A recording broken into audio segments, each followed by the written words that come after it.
Bonjour à tous, et bienvenue sur la chaîne SEO Optimise Pro. Dans cette vidéo, nous allons parler de l'optimisation du référencement de votre site internet pour les moteurs de recherche. Nous allons passer en revue tous les paramètres principaux de blog pour accélérer l'archivage et atteindre une vitesse optimale, afin d'améliorer la visibilité et la convivialité de votre site grâce à des techniques que les experts utilisent déjà. Optimisez le référencement de votre site internet pour les moteurs de recherche. Pour améliorer le référencement de votre site internet sur les moteurs de recherche, il est essentiel de prendre en compte les paramètres principaux de votre blog. Ces derniers permettront d'accélérer l'archivage et d'atteindre une vitesse optimale, améliorant ainsi la visibilité et la convivialité de votre site. Les experts ont déjà mis en place ces techniques éprouvées, et si vous voulez en savoir plus, nous vous invitons à consulter notre article sur les paramètres clés des blogueurs pour l'optimisation de votre site web. Il est également important que votre site possède une structure adaptée pour être certifié par les algorithmes des moteurs de recherche et atteindre votre objectif. De cette façon, les robots de Google pourront explorer et archiver rapidement vos articles.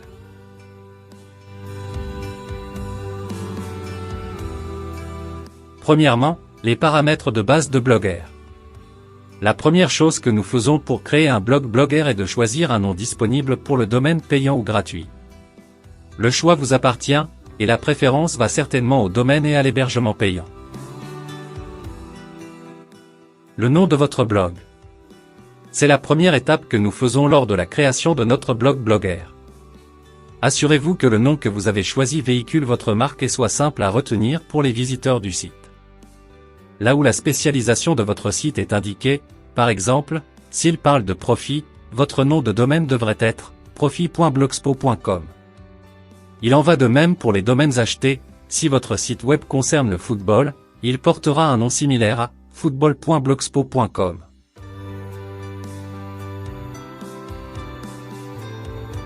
Descriptif du blog. La description de votre blog est un élément clé pour informer les utilisateurs de ce qu'ils peuvent attendre de votre site. Il est important de faire une description complète mais concise, ne dépassant pas les 500 caractères. Cela permettra aux utilisateurs de comprendre rapidement le type de contenu que vous proposez, et de décider s'ils veulent continuer à naviguer sur votre site ou non.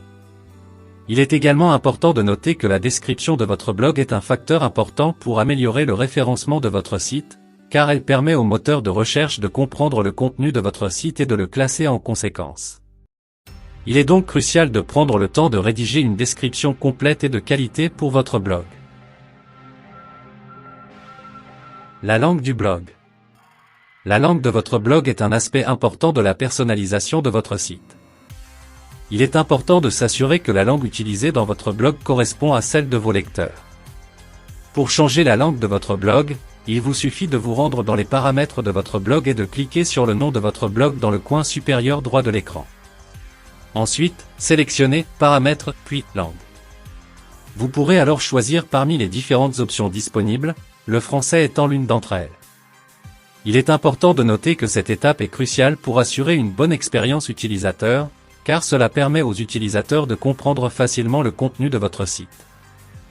Il est également important de noter que le choix de la langue a un impact sur le référencement de votre site. Contenu adulte. Le contenu adulte est un sujet délicat pour les propriétaires de blogs. Il est important de noter que si votre blog ne traite pas de contenu pour adultes, il est préférable de ne pas activer cette option. Cela peut faire apparaître votre site comme un site pour adultes et attirer un public qui n'est pas intéressé par le contenu de votre blog. En outre, les visiteurs doivent donner leur consentement préalable s'ils ont l'âge légal pour voir le contenu de ce blog. Il est également important de noter que la présence de contenu pour adultes sur votre site peut entraîner des problèmes avec les annonceurs, car cela peut être contraire à la politique AdSense. Il est donc important de réfléchir soigneusement avant d'activer cette option pour votre blog. Identifiant Google Analytics. L'ajout d'un identifiant Google Analytics à votre blog est un outil important pour suivre les performances de votre site. Lorsque vous vous abonnez à Google Analytics, vous recevez un code de suivi, par exemple,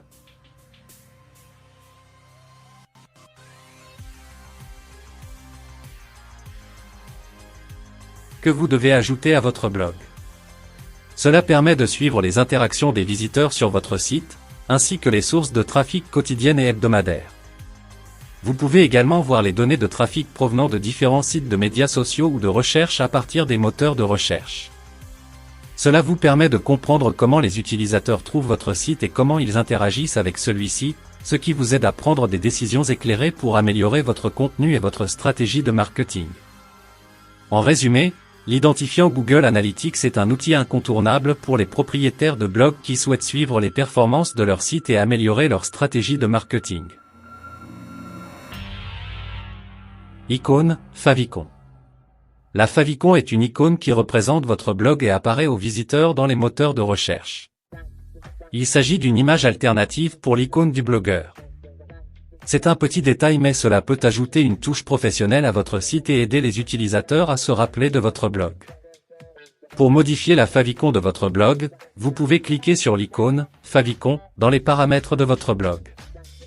La taille de l'image doit être de 100 x 100 pixels et ne pas dépasser 100 kilooctets. Il est important de noter que cela peut prendre un certain temps pour que les modifications apparaissent sur les différents navigateurs. Il est donc important de vérifier que l'icône a été mise à jour sur tous les navigateurs pour vous assurer que vos visiteurs voient la favicon mise à jour.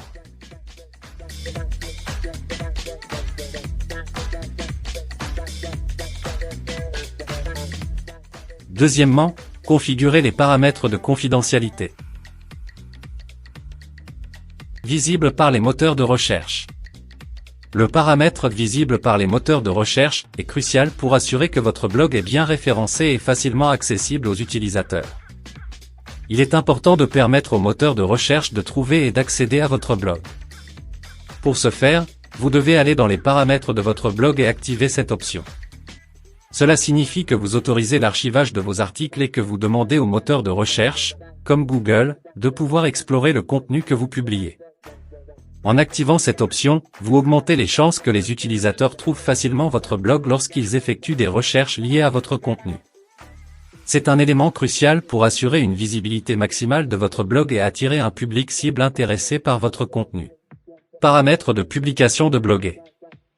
Les paramètres de publication de bloguer sont importants pour personnaliser votre blog et le rendre accessible aux utilisateurs. L'une des premières étapes consiste à entrer l'URL de votre blog dans la section intitulée « Adresse du blog », par exemple moneyarninfo.com. Il est également possible d'acheter un domaine privé auprès de Google pour donner un aspect plus professionnel à votre blog.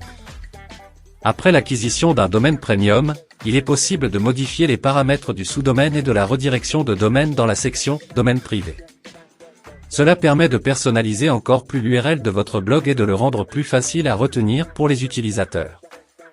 Il est important de noter que les paramètres de publication sont également liés au référencement de votre blog, car ils permettent au moteur de recherche de comprendre la structure de votre site et de le classer en conséquence. Paramètres HTTPS. Les paramètres HTTPS sont importants pour assurer la sécurité de votre blog et de vos utilisateurs. Il est important d'activer l'option de redirection HTTPS pour protéger les données des utilisateurs de votre site contre les violations de sécurité. HTTPS est une connexion cryptée qui est plus sûre que HTTP car elle protège les données des utilisateurs en les chiffrant. Cela signifie que les données qui transitent entre le serveur et les utilisateurs ne peuvent pas être interceptées et lues par des tiers non autorisés.